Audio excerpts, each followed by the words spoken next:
The average person is said to spend 15 minutes in the bathroom. Why not take advantage of that time and learn something new? Presenting the 15-minute podcast on weird facts, crazy details, and funny particulars that you'll be able to enjoy while you're taking a on your free time. Welcome to This Shit with Sam Butler. Welcome to another episode of This Shit Podcast. I'm your host, Sam Butler. Thank you guys for joining me again on this podcast, whether you listen to it on Spotify or different platforms. I really appreciate it. I am on YouTube as well as Tu Amigo Sam, and on the different podcast platforms, you can find me as Está Cagado Podcast. But once again, I am happy to be in the studio. I have this very interesting story. I read an article about it, and I was like, whoa, this is amazing. So a little bit about it. There's a Spanish Mexican anthropologist back in the 1970s. He was part of an experiment with some Norwegian guys that wanted to see if it was possible to float from across the Atlantic on papyrus boats made to the ancient Egyptian standard, no boat, no motors, nothing but maybe a rudder, and see if they can float to the Americas. Because, of course, this is a time when we're trying to figure out if Christopher Columbus was indeed the first one to land on the Americas. We know that that's what history says, but we know that it's not necessarily true. We know it's not true, as a matter of fact. So this was one of those experiments. They had two rafts that they made, Ra 1 and Ra 2.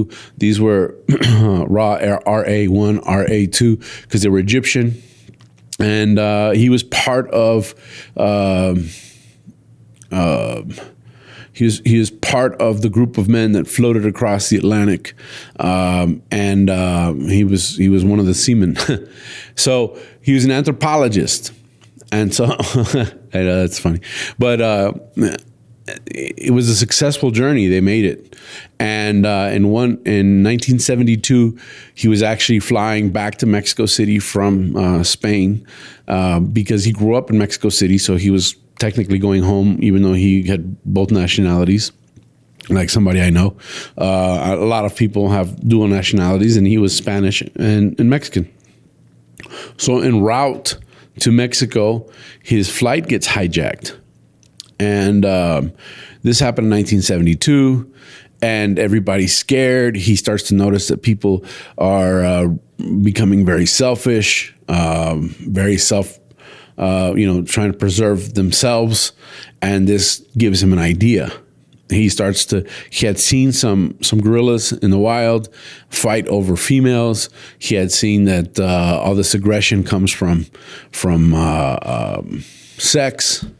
So he developed a hypothesis in his mind that all of human conflict comes from sex, from domination, from being in control of a tribe, of a group of women, a pride, right? And so he develops this hypothesis, and he comes up with a plan to prove it. And this is why this episode is called the Love Raft. There's actually a movie that just came out recently. It's by a Swedish director, and it's a documentary, and it talks about the raft. It's called The Raft, as a matter of fact. I have not seen it. I came across this article, and I thought this would be a great episode for the podcast, and it's a great topic for conversation. And so I was fascinated by everything that happened. The first thing that this guy did is he decided that he would build a minimalist raft, as minimal as possible. And then he would invite 10 people, 9 including himself, to float from Spain, I believe it was La Palma, Spain, to Cozumel, Mexico. And he figured it would take about 3 months for this to happen. They would navigate, but they wouldn't have any modern equipment. They were really going to be stuck out in the ocean. And for 1972, this was a lot like Big Brother or like those reality shows, except those didn't exist. So to him, this was an opportunity to have a lot of drama on the ship and try and capture this drama. And he had a hypothesis that men would be fighting over fighting each other to gain control of the women. So he invited 6 women and 5 men. He purposefully made it so there would be more women than men. And not only did he do that, he also decided that he would give all of the top jobs on the ship, or I'm calling it a ship, but it was a raft. It was literally like 22 foot by maybe 20 foot wide. And so this was a very small space for 10 people to share. It was very minimal. It had like a shade canopy, and you really had nowhere to hide, nowhere to go off and be private. Everything was out in the open. As a matter of fact, the article said that pretty much the facilities, the toilet was a hole in the bottom of the raft, and you literally have to sit there and do your business in front of everyone, kind of prison rules, like everyone can see you take a dump. And so male or female, it didn't matter. He thought this was a great idea, because what he wanted to do was starve everyone of any hope. He figured, if people lose hope, if people feel they're going to die, I want to see what kind of a violent reaction we get if people are really willing to kill each other to survive. And it was kind of a Lord of the Flies type situation that he was trying to create. And so he puts an ad out in a newspaper. He gets all kinds of interested parties, and he starts to interview different parties that wanted to be part of this experiment. They're thinking the experiment is to float from Spain to the Americas. He has an underlying agenda, which is, I want to see what causes human violence. And he had a hypothesis, which, as a scientist, that's something that, you can have an idea, but you're supposed to let the science kind of prove itself. And so he starts picking these different people to be part of this experiment, and he picks beautiful people. Everyone on that raft was an attractive person. I think he might have been like the least attractive person. And I think in his mind, and like I said, this is my opinion, but I think in his mind, he was thinking this was going to be like one big orgy all the time. It was going to be nonstop sex. And that's what he imagined. And so he hired some guys that had sailing experience, and he hired a lady that had a lot of sailing experience, and he hired a lady that was a doctor. And so he hired all these different people based on their skill set. He had a videographer. He had different people that he had doing different jobs.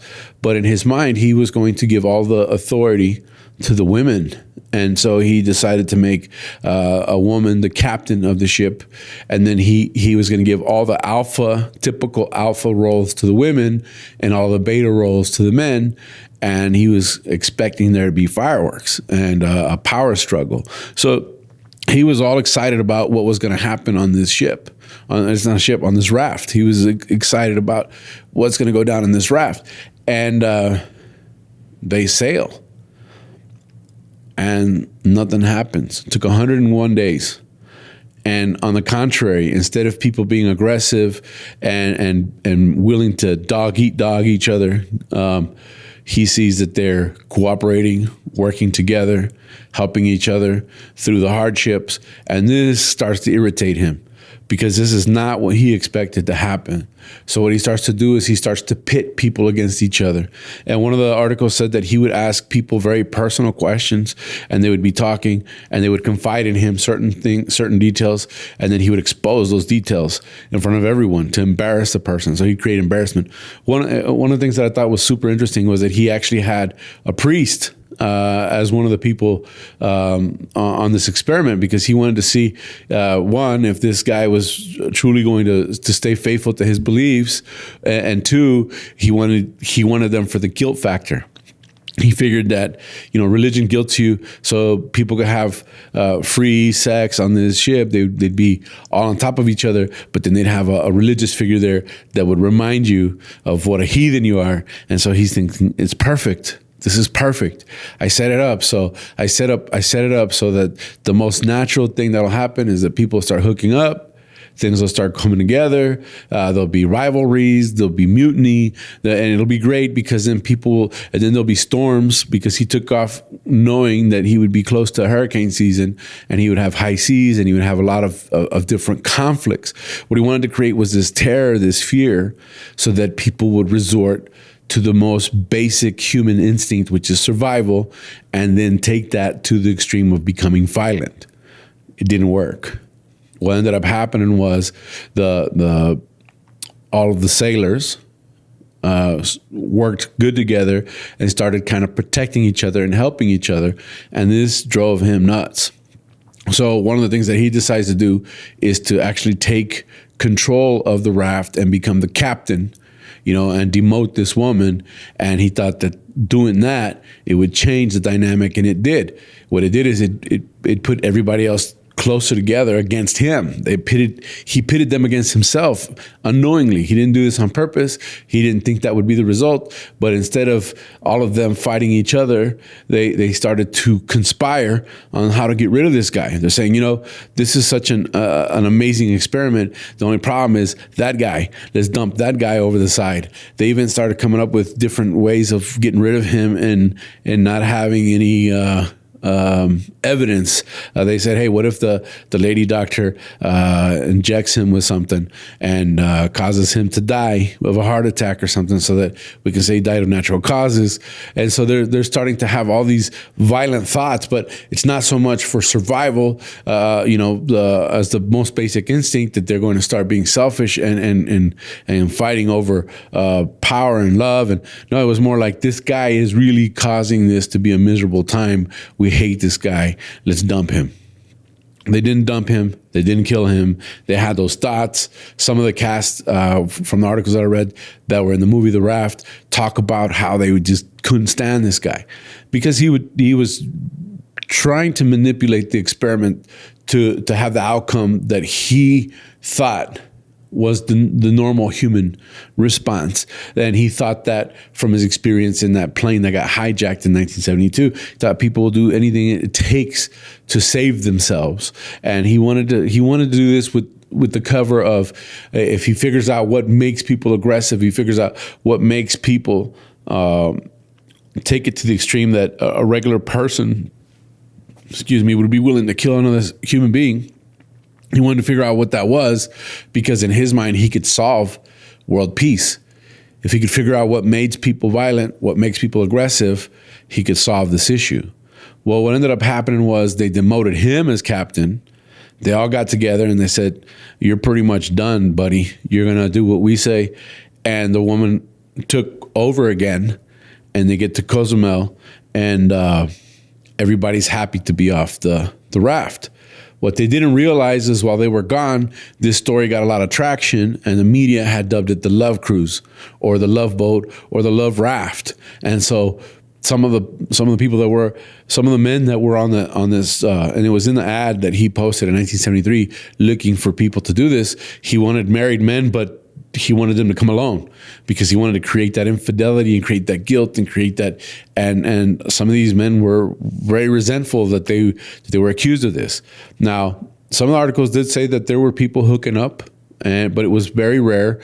And it was like, since there was really no privacy, it was very quick. I thought it was interesting that one of the articles said it was really quick. There was really no privacy. It was almost like a spur of the moment thing, but it did not at all happen the way it did. But the media got a hold of it, and it kind of made everybody miserable because they didn't want to be looked upon as people who went on this thing for free sex or orgies or anything like that. They wanted it to be more of an experiment, a scientific experiment. When it didn't work out, years later, he writes a book. His story doesn't quite match the different people who were involved story. And that was something that created a lot of like, well, what's going on here? So the documentary, The Raft, which I haven't seen, is supposed to kind of clear a lot of that stuff up. There's actual witness accounts of what happened. And that's definitely a movie I want to look up and go find. But I thought this would be a very interesting topic to talk about, the Love Raft, and It's amazing. It's a shit that this went down in 1973. And so with that, I'm wrapping up this episode of the Shit Podcast. I want to thank you guys once again, all the Cagadienses, the Facebook group that keeps following the podcast, and all the articles that you guys post up and interesting facts. It's really a cool page. I'm really proud of what's happening on my page. And so thank you guys for being a part of that. Also, if you haven't liked, subscribed, and hit the notifications bell, please do so on YouTube. It really helps me out. It helps me pay for the production of this podcast through monetization, obviously. And if you get a chance to listen to me on Spotify or any other platform, once again, I'm on Está Cagado Podcast. That's STACAGADO. On Spotify and different podcast platforms. With that, we wrap up this episode. It's really nice seeing you guys again. Thank you once again for joining me. But that's it for this week. We'll catch you guys next week.